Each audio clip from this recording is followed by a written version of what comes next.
The great name of Allah Almighty. Today we are studying about contact lens material. Contact lenses जो हैं दो तरह के material से मिलके बनाए जा सकते हैं, लाइक हार्ड लेंस मटेरियल से भी कॉन्टैक्ट लेंसेज बनते हैं और सॉफ्ट लेंस मटेरियल से भी कॉन्टैक्ट लेंसेज बनते हैं। हार्ड लेंस मटेरियल में हमारे पास बताया गया है कि डिफरेंट मटेरियल्स को यूज़ किया गया था कॉन्टैक्ट लेंसेज की प्रिपरेशंस में, जिसमें सबसे पहले ग्लासेस आते थे, ब्लॉन ग्लास और ग्राइंडेड ग्लास, ठीक है। बट 1930 सेंचुरी में जब प्लास्टिक पॉलीमर इन्वेंट हो गए थे तो उनको डिफरेंट पर्पसेस, डिफरेंट यूजेजेस के लिए यूज़ किया जाता था, जिनमें से एक ये था कि उनसे हार्ड कॉन्टैक्ट लेंसेज बनाए जाएं, ठीक है। लेकिन जब हम हार्ड कॉन्टैक्ट लेंसेज बनाते हैं प्लास्टिक पॉलीमर से, तो उसके लिए भी ये ज़रूरी है कि जो बेस्ट मटेरियल है उसको चूज़ किया जाए, सेलेक्ट किया जाए, और फॉलोइंग प्रिंसिपल, जो बेसिक प्रिंसिपल्स हैं उनको फॉलो किया जाए। ब्लॉन glass is a kind of a glass, grinded glass is another kind of glass. ब्लॉन glass वो ग्लास होता है जिसमें एयर ब्लो करवाई जाती है इन्फ्लेटेड तरीके से, जो मोल्टन ग्लास है उसको शेप दी जाती है, कन्वर्ट किया जाता है कॉन्टैक्ट लेंसेज में। ग्राइंडेड ग्लास वो ग्लास होते हैं जिसमें ग्राइंडिंग वगैरह के प्रोसीजर्स मौजूद होते हैं, ग्लास को ग्राइंड करके और फिर उसकी शेपिंग वगैरह और जो फैब्रिकेशन होती है कॉन्टैक्ट लेंसेज की वो की जाती है। हार्ड लेंस मटेरियल में जो सबसे बेसिक कंपाउंड था वो पॉलीमिथाइल मेथाक्राइलेट यानी कि PMMA था, ठीक है। ये हमारे पास जो बेसिक कंपाउंड है मोस्ट ऑफ द लेंसेज में, वो क्या था, PMMA था, है, ओके। और PMMA की जो कंसंट्रेशन है वो चेंज करके हम लोग डिफरेंट जो प्रॉपर्टीज़ हैं लेंस की वो अटेन कर सकते हैं, हासिल कर सकते हैं, ठीक है। PMMA जो है वो rigid hard, rigid hard non gas permeable material है, लाइक इसमें ऑक्सीजन की जो ट्रांसमिशन है वो बिल्कुल ज़ीरो होती है, क्योंकि इसकी जो ऑक्सीजन परमिएबिलिटी यानी कि डीके है वो कितनी है, ज़ीरो। इसमें हमारे पास वेटिंग एंगल भी लो है। वेटिंग एंगल लो होने का क्या मतलब होता है कि जो वेटेबिलिटी है वो क्या होगी, ज़्यादा होगी, हाई होगी।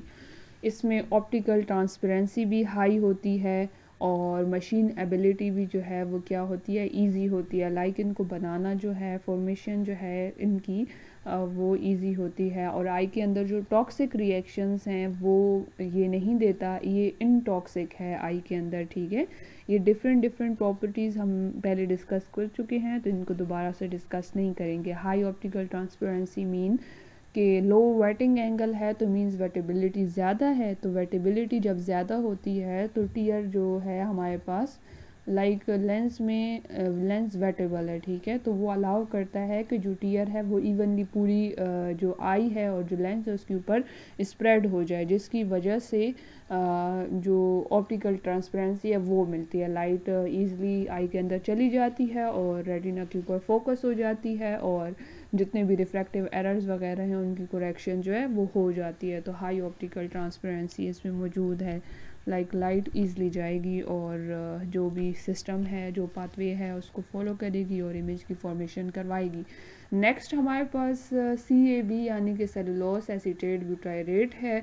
इसमें क्या होता था कि जो लास्ट हमने पढ़ा था वो rigid non gas permeable lenses की फॉर्मेशन के लिए जो मटेरियल यूज़ हो रहा था बेसिक, वो PMMA था। लेकिन अब हमने क्या किया, मैन्युफैक्चरर ने क्या किया, उनको रिजिड गैस परमिएबल लेंसेज बनाने थे तो उन्होंने सेलुलोस एसीटेट ब्यूटायरेट यूज़ किया firstly for making contact lenses, okay. कौन से कॉन्टैक्ट लेंसेज, RGP लेंसेज, वो भी रिजिड गैस परमिएबल लेंस इसको कहते हैं, ठीक है। इनकी डीके जो थी वो 4 थी, मींस इसमें से ऑक्सीजन ट्रांसमिट हो पा रही थी, परमिएबिलिटी कितनी थी, 4 थी, और low resistance to surface abrasion में इनमें मौजूद थी। Low resistance to surface abrasion से आप लोगों को लगेगा कि इसमें सरफेस एब्रेशन लो होगी, लेकिन नहीं, ये वर्ड ऐसे है कि सरफेस एब्रेशन के लिए जो रेजिस्टेंस थी वो लो थी, मीन टू से सरफेस एब्रेशन जो थी वो ज़्यादा थी इन जो मटेरियल थे हार्ड लेंस CAB उनमें। किस तरह से? सरफेस एब्रेशन का ये मतलब होता है कि आपके पास लेंस में वियरिंग हो जाए, स्क्रैचेस आ जाएं डिफरेंट कंडीशंस की वजह से। इन्वायरमेंटल फैक्टर्स हो सकते हैं, डस्ट पार्टिकल्स वगैरह, या फिर फ्रिक्शन हो सकती है लेंस मटेरियल की डिफरेंट सब्सटेंसेस के साथ, तो उससे आपके पास जो मैकेनिकल स्ट्रेस भी हो सकता है। तो उससे आपके पास जो कॉन्टैक्ट लेंस की सरफेस है वो क्या हो सकती है? एब्रेट हो सकती है, उसमें एब्रेशन हो सकती है, मीन टू से उसमें वियरिंग हो सकती है, वो टूट सकता है, फट सकता है, इजी वर्ड्स में अगर हम कहें। उसमें स्क्रैचेस भी आ सकती हैं। तो इसका ये मतलब है कि जो सरफेस एब्रेशन है CAB में, उसके लिए जो रेजिस्टेंस होती है लो होती है, मीन सरफेस एब्रेशन ज़्यादा होगी। रेजिस्टेंस बोलते हैं किसी चीज़ के होने को रोकने को, ठीक है, रेजिस्ट करना, रोकना। तो सरफेस एब्रेशन से रोकना जो है वो कहते हैं कम है। तो मीन टू से CAB में जो सरफेस एब्रेशन होती है, जो स्क्रैचेस आते हैं, वियरिंग वगैरह आती है, वो ज़्यादा होती है। ओके, उसके डिफरेंट फैक्टर्स मैंने बता दिए। वेटिंग एंगल जिस तरह से PMMA में कम था, इस तरह CAB सेलुलोज एसीटेट ब्यूटायरेट में भी कम है। तो इसका मतलब क्या है कि वेटेबिलिटी इसकी अच्छी होगी। नेक्स्ट हमारे पास स्टाइरीन आता है, जिसकी डीके बहुत ज़्यादा है, 14 है। ऑक्सीजन परमिएबिलिटी यानी कि ऑक्सीजन बहुत ज़्यादा पास होकर लेंस से कॉर्निया तक पहुँचेगी। स्पेसिफिक ग्रेविटी इसकी लो होती है, रिफ्रैक्टिव इंडेक्स हाई होता है। स्पेसिफिक ग्रेविटी लो होने का क्या मतलब हुआ कि वेट जो है इसका कम होगा, वो नीचे की तरफ ड्रैग नहीं होगा, बार बार कॉर्निया से नीचे की तरफ ड्रैग नहीं होगा, नीचे नहीं जाएगा।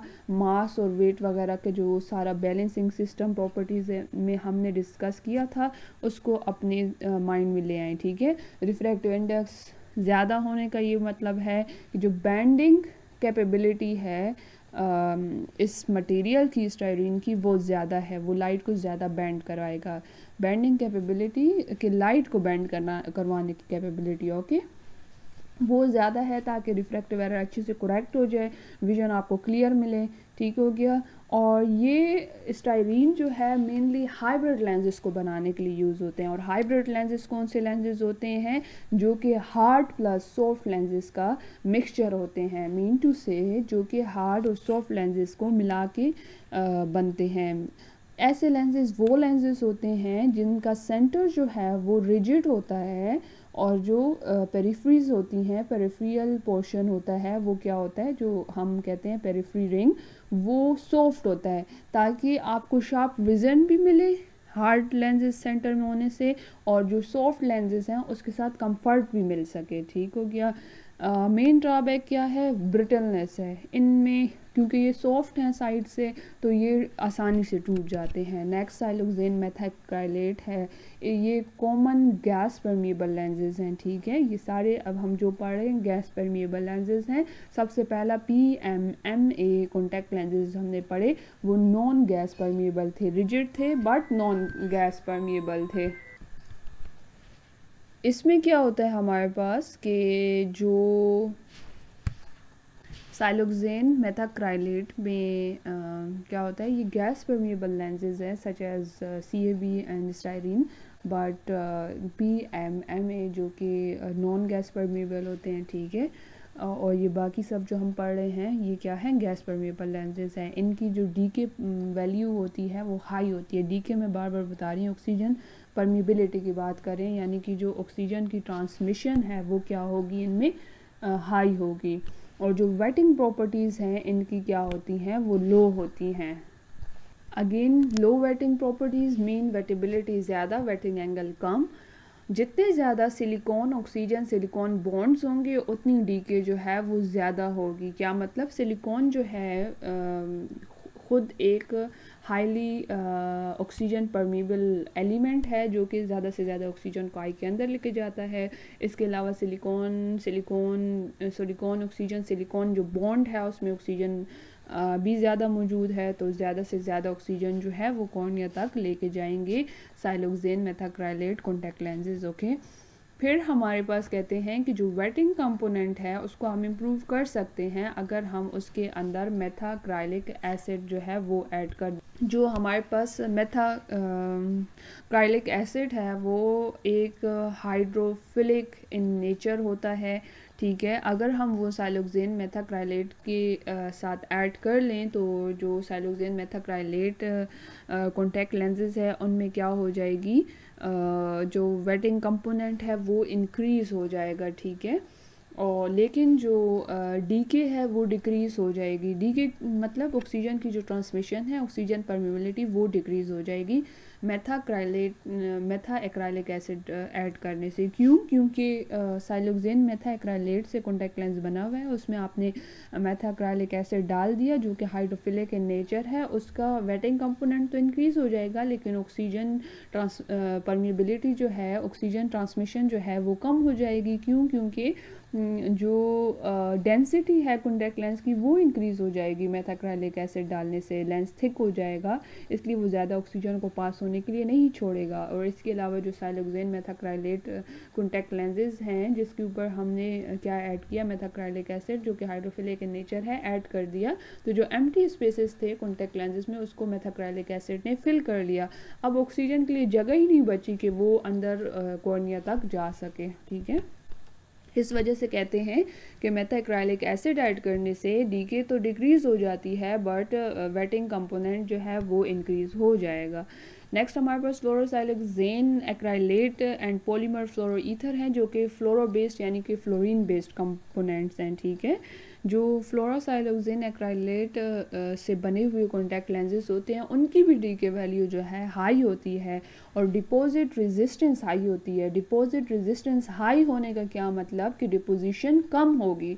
इस वर्ड को समझने की कोशिश करें। हाई डिपॉजिट रेजिस्टेंस यानी कि डिपोजिशन के लिए जो रेजिस्टेंस है, जो रुकावट है वो ज़्यादा होगी, तो क्या मतलब हुआ, डिपोजिशन कम होगी। बट किस चीज़ की, लिपिड्स और प्रोटीन्स की, जो कि टीयर में, जो हमारी टीयर फिल्म है उसमें मौजूद होते हैं, तो उससे लिपिड और प्रोटीन वगैरह और डिफरेंट जो डस्ट वगैरह है इन्वायरमेंट से, एटमॉस्फेयर से, वो डिपॉजिट नहीं होंगे किसमें, साइलोक्सेन एक्राइलेट में, फ्लोरोसाइलोक्सेन एक्राइलेट कॉन्टैक्ट लेंसेज में। तो दो अच्छी बातें हो गई, डीके भी हाई हो गया, डिपॉजिट रेजिस्टेंस भी हो गए। फिर इसके अलावा जो इनकी वेटिंग प्रॉपर्टीज़ है उसको भी इंक्रीज़ किया जा सकता है और उसकी मैकेनिकल, इन लेंसेज की मैकेनिकल स्ट्रेंथ को भी इम्प्रूव किया जा सकता है। हाउ? नंबर 1 तो ये कि वेटिंग प्रॉपर्टीज़ इंक्रीज़ करने का क्या मतलब, वेटेबिलिटी ज़्यादा करनी है तो उसके लिए आपने क्या डाल दिया, मेथाक्राइलेट ऐड कर दिया। और मैकेनिकल स्ट्रेंथ इंक्रीज़ करने का क्या मतलब हुआ कि आपने उसको ड्यूरेबल बना देना है ताकि वो अपनी शेप को मेंटेन रख सके और ज़्यादा टाइम के लिए ओवर टाइम फिट रह सके लेंस, ठीक है, ख़राब ना हो, उस ब्रेक ना हो किसी भी चीज़ से, तो उसको क्या कहते हैं, मैकेनिकल स्ट्रेंथ बोलते हैं। तो ये दोनों चीज़ें आपने कैसे इंक्रीज़ करनी है, मिथाइल मेथा एक्राइलेट को फ्लोरोसाइलोक्सेन एक्राइलेट में ऐड करके। तो इस तरह से लेंस क्या बन जाएगा, फ्लोरोसाइलोक्सेन मेथाक्राइलेट लेंसेज बन जाएंगे जिनमें डायमेंशनल स्टेबिलिटी मौजूद होगी। वही बात कि स्टेबिलिटी उनमें है, उनकी शेप चेंज नहीं होगी और वो ड्यूरेबल रहेंगे और इसके अलावा ओवर टाइम फिट रहेंगे, ठीक है, और ज़्यादा टाइम के लिए आप उनको पहन सकेंगे। नेक्स्ट हमारे पास हार्ड लेंसेज हमने पढ़ लिए, PMMA, CAB, स्टायरीन और साइलोक्सेन और फ्लोरो जो साइलोक्सेन एक्राइलेट कॉन्टैक्ट लेंसेज थे, कॉन्टैक्ट लेंस मटेरियल थे, वो हमने डिस्कस कर लिए 1 बाय 1, जिसमें किसी की डीके कम थी, किसी की ज़्यादा थी, किसी में वेटिंग एंगल कम था, वेटेबिलिटी ज़्यादा थी, और जिनमें कम थी वेटेबिलिटी उनमें हमने डिफरेंट हाइड्रोफिलिक नेचर के जो पॉलीमर है वो ऐड करके उनकी मैकेनिकल स्ट्रेंथ भी इंक्रीज़ करवाई और साथ साथ उनकी वेटेबिलिटी भी इंक्रीज़ करवाई। और वेटेबिलिटी इंक्रीज़ करवाने का इंटर्न यही मकसद होता है, मतलब होता है कि कंफर्ट भी आपने इंक्रीज़ कर दिया है कॉन्टैक्ट लेंसेज का ऑन आई। नेक्स्ट हमारे पास जो सॉफ्ट लेंस मटेरियल है उनमें ये कहा जाता है कि वर्ल्ड वाइड 70% जो हैं सॉफ्ट कॉन्टैक्ट लेंसेज यूज़ हो रहे हैं आजकल, और यही वो कॉन्टैक्ट लेंसेज हैं जो 70% आजकल प्रिस्क्राइब्ड किए जा रहे हैं। मीन टू से 100 में से 70% वर्ल्ड वाइड यूजेज जो है और ज़्यादातर जो कॉन्टैक्ट लेंसेज प्रिस्क्राइब हो रहे हैं वो सॉफ्ट कॉन्टैक्ट लेंस हैं जो कि सॉफ्ट लेंस मटेरियल से बने हुए हैं। ये यहाँ पे ये कहना चाह रहे हैं, ये बहुत ज़्यादा इन यहाँ पर एक टर्म यूज़ हुई है हाइड्रोजेल की। हाइड्रोजेल कॉन्टैक्ट लेंसेज वो लेंसेज होते हैं जिनका वाटर कंटेंट बहुत अच्छा होता है। इसके अलावा ये बहुत ज़्यादा कंफर्टेबल होते हैं, फ्लेक्सिबल होते हैं और हाइड्रोफिलिक इन नेचर होते हैं, ठीक है। ये पॉलीमर जो है हाइड्रोजेल, इसकी ये सारी फीचर्स होती हैं। ये सॉफ्ट लेंस होते हैं, ठीक है। हमारे पास दोबारा से यहाँ पर यही डिस्कस किया गया है कि कंफर्टेबल हैं as compared to rigid lenses, more flexible भी हैं, सॉफ्टर नेचर भी है और हाइड्रोफिलिक भी हैं, ठीक है। हाइड्रोजन लेंसेज को हम क्लासीफाई कर सकते हैं ऑन डिफरेंट प्रॉपर्टीज़ और features like composition, water contents, diameter, mood off wear, यानी कि इनके मूड ऑफ वियर की बेसिस पे, कंपोजिशन की बेसिस पे, वाटर कंटेंट की बेसिस पे, डायमीटर की बेसिस पे हाइड्रोजन लेंसेज को क्लासीफाई किया जा सकता है।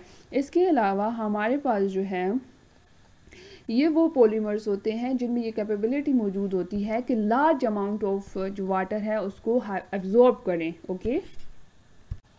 फिर हमारे पास नेक्स्ट आ रहा है सॉफ्ट लेंस मटेरियल में दो मटेरियल्स के बारे में हम पढ़ेंगे, एक हीमा और दूसरा विनाइल पेरोलिडोन। हीमा जो है उसमें वाटर कंटेंट जो है वो लो होता है और विनाइल पेरोलिडीन जिनको पॉलीविनाइल मटेरियल्स भी बोलते हैं उनमें वाटर कंटेंट हाई होता है, ठीक हो गया। HEMA stands for hydroxy ethyl methacrylate, okay. ये हमारे पास मोस्ट कॉमन प्लास्टिक है हाइड्रोजन लेंसेज बनाने के लिए, ठीक है। फिर हमारे पास इनमें बताया गया है इनकी कंपोजिशन के बारे में कि ये बहुत ज़्यादा इनमें स्टेबल कोवलेंट बॉन्ड्स मौजूद होते हैं और ये स्टेबिलिटी देते हैं लेंस को। और इसके अलावा जो जब हम लोग हीमा मटेरियल को वाटर में डालते हैं तो एक पॉइंट ऐसे आएगा कि वाटर में डालते डालते वो सेचुरेशन का पॉइंट आ जाएगा, ठीक है। तो जब सेचुरेशन का पॉइंट आ जाता है तो हीमा में ये कैपेबिलिटी है कि वो वाटर को रिड्यूस करके जेल फॉर्म में हो जाता है। लाइक नेक्स्ट लाइन में यही एक्सप्लेन किया गया है कि जो क्रॉस लिंक्ड पॉलीमर है, अगर हीमा जिसको हम वाटर में डालें जो कि सॉल्वेंट है, तो कुछ टाइम बाद क्या होगा कि एक जेल बन जाएगी जिसको क्या कहते हैं, इसीलिए तो इसको हाइड्रोजन लेंसेज बोल रहे हैं, क्योंकि सेचुरेशन के पॉइंट में वाटर जो है वो सारा हीमा के अंदर चला जाएगा, वो स्वेल हो जाएगा और एक जेल बना देगा। नेक्स्ट हीमा में हमने ये पढ़ा कि इसमें ये एक पॉलीमर है। पॉलीमर किसको कहते हैं? पॉलीमर एक लार्ज मॉलिक्यूल होता है जो कि स्मॉल यूनिट्स मोनोमर से बना होता है। तो कह रहे हैं कि हीमा भी एक पॉलीमर ही है। पॉलीमर हमारे पास अगर जनरली बात करें तो पॉलीमर दो टाइप्स के हो सकते हैं, सिंथेटिक भी हो सकते हैं, नेचुरल भी हो सकते हैं। सिंथेटिक में हम जैसे छोटी क्लासेस में पढ़ते थे प्रोटीन, डीएनए वगैरह, और नेचुरल, ओके। और जो सिंथेटिक होते थे वो कौन से पॉलीमर्स होते हैं? यही हीमा वगैरह, PMMA वगैरह हो गए। तो ये पॉलीमर है। लाइक प्लास्टिक जो है वो क्या है? पॉलीमर है।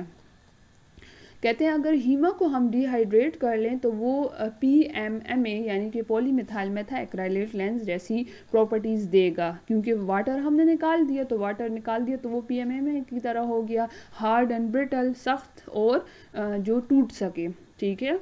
अगर हम दूसरी तरफ इसको हाइड्रेट कर देते हैं हीमा को, पहले से इसमें लो वाटर कंटेंट है, थोड़ा सा पानी मौजूद होता है, लेकिन इसमें हम दोबारा से ज़्यादा पानी ऐड कर लें, इसको हाइड्रेट कर दें, तो उससे क्या होगा, जो पॉलीमर चेन है वो ईज़िली मूव करेगी और रबर लाइक हो जाएगी और भी ज़्यादा फ्लेक्सिबल हो जाएगी, ठीक है। जो सबसे पहला हाइड्रोजन लेंस था वो हाइड्रोक्सी इथाइल मेथा एक्राइलेट हीमा से ही कंपोज किया गया था, ओके। नेक्स्ट, ये हम सॉफ्ट लेंसेज में बात कर रहे हैं, लेकिन हार्ड लेंसेज में हमने पढ़ा था कि जो सबसे बेसिक कंपाउंड था वो PMMA था, non gas permeable rigid lenses के लिए। लेकिन जो CAB था वो हमारे पास गैस परमिएबल रिजिड लेंसेज के लिए इनिशियली यूज़ किया गया था, लेकिन यहाँ पे हम सॉफ्ट की बात कर रहे हैं, ओके। फिर हमारे पास जो मोनोमर्स हैं उसकी बात करें, हीमा एक पॉलीमर है जो डिफरेंट स्मॉल मोनोमर से मिलकर बना है। अगर वो मोनोमर सेम होंगे तो उसको क्या करेंगे? होमोपॉलीमर। लेकिन अगर डिफरेंट काइंड के मोनोमर्स मौजूद मिलके और एक पॉलीमर हीमा बनाएंगे तो उसको क्या बोलेंगे? कोपॉलीमर। अगर हीमा को हम पॉलीमराइज कर लें यानी कि दूसरा पॉलीमर उसमें ऐड कर लें तो वो क्या बन जाएगा? फीमा, यानी कि पॉलीहाइड्रोक्सी मेथा एक्राइलेट बन जाएगा, ओके हो गया। Are you getting what I am trying to told you all? Monomers क्या होते हैं, जो हीमा में मौजूद होते हैं वो आपस में भी लिंक होते हैं, लेकिन इसके अलावा जो दूसरा पॉलीमर ऐड किया है तो वो दूसरे एडजेसेंट चेन्स के साथ भी लिंक बना सकता है। क्रॉस लिंकेज जो सिस्टम है वो इसमें मौजूद होता है। विनाइल पैरोलिडोन के बारे में हमने क्या पढ़ा कि ये हाई वाटर कंटेंट वाले लेंसेज हैं, कॉन्टैक्ट लेंसेज, और इनमें क्या होता है ऑक्सीजन ट्रांसमिशन पीके भी ज़्यादा होती है और फ्लेक्सिबिलिटी भी ज़्यादा होती है। ठीक है, ये oxygen transmission mean oxygen permeability, transmissibility की बात यहाँ पे नहीं हो रही। फीमा जो है वो अगर उसको कोपोलिमराइज कर लें हाइड्रोफिलिक मोनोमर लाइक विनाइल पैरोलिडोन और एक्रिलामाइड और विनाइल पैरोलिडोन हाइड्रोफिलिक इन नेचर है, अगर फीमा में उनको ऐड कर लें तो क्या होगा कि वाटर कंटेंट और भी ज़्यादा इंक्रीज हो जाएगा फीमा वगैरह का। ठीक है, उनमें वाटर होता है लेकिन कम होता है एज़ कम्पेयर टू विनाइल पैरोलिडोन। तो ये बात बता रहे हैं कि अगर इनको ऐड कर लेंगे इसमें तो इसका वाटर कंटेंट भी इंक्रीज हो जाएगा, ऑक्सीजन भी ट्रांसमिशन भी इंक्रीज हो जाएगी और ये ज़्यादा फ्लेक्सिबल भी हो जाएंगे। लेकिन इससे क्या होगा, जो मैकेनिकल स्ट्रेंथ है वो कम हो जाएगी, मींस लेंस ज़्यादा फ्लेक्सिबल हो गया तो वो ज़्यादा टूट भी सकता है और ड्यूरेबिलिटी जो है वो भी कम हो सकती है और इलास्टिक रिकवरी जो है फीमा की वो भी ख़त्म हो जाएगी, मीन अब वो इलास्टिक नहीं रहेगा इतना ज़्यादा। नहीं सॉरी, इलास्टिक रिकवरी जो है वो फीमा में आ जाएगी क्योंकि हमने ज़्यादा वाटर ऐड कर लिया, वो ज़्यादा फ्लेक्सिबल हो गया तो क्या हो जाएगा, ज़्यादा इलास्टिक हो जाएगा।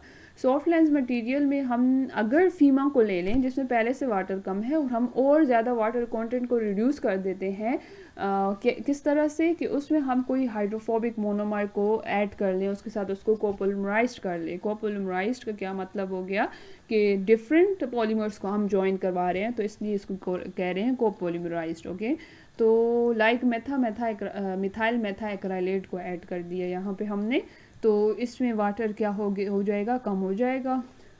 अभी हमारे पास ये कहना चाह रहे हैं कि कुछ ऐसे लेंस भी बनाने की कोशिश की जा रही है न्यूअर जनरेशन ऑफ मटेरियल्स कि जिसमें टेंसाइल स्ट्रेंथ बहुत ज़्यादा हो, यानी कि जो स्ट्रेंथ है लेंस में वो हो कि वो ब्रेक होने से पहले उस स्ट्रेस को बियर ज़्यादा कर सके। ठीक है, स्टिफनेस हो, इलास्टिसिटी हो और जो यूवी रेज हैं उनको इनहिबिट कर सके और डिफरेंट पीएच वेरिएशंस हों लेकिन फिर भी वो उन पीएच आयोनिक वेरिएशंस के बावजूद स्टेबल रहे और जो डिब्रीज की अट्रैक्शन है, प्रोटीन, लिपिड्स, डस्ट पार्टिकल्स, इसके अलावा जो भी, तो वो उसके लिए लो अट्रैक्शन शो करे टीयर फिल्म से। और इसके अलावा एक और बात कि जो मटेरियल डिपॉजिट रेजिस्टेंस है वो भी मौजूद हो कि डिपोजिशन जो है उसमें ना हो ज़्यादातर डिफरेंट डिब्रीज की। ठीक है, तो ये हमने पढ़ा लेंस मटेरियल्स के बारे में। आज कॉन्टैक्ट लेंस के दो मटेरियल्स होते हैं, लाइक दो मटेरियल से मिलके वो बन सकता है। कहने का मतलब ये है कि कुछ लेंसेज ऐसे होते हैं जो सॉफ्ट मटेरियल से बने होते हैं और कुछ लेंसेज ऐसे होते हैं जो कि हार्ड मटेरियल से बने होते हैं। आज का टॉपिक बहुत ईजी था तो मुझे नहीं लगता कि यहाँ पर रिकैप करने की ज़रूरत है। तो फिलहाल अपना ख्याल रखें, इंशाल्लाह नेक्स्ट वीडियो में मैन्युफैक्चरिंग टेक्निक हम स्टडी करेंगे। अल्लाह हाफिज़।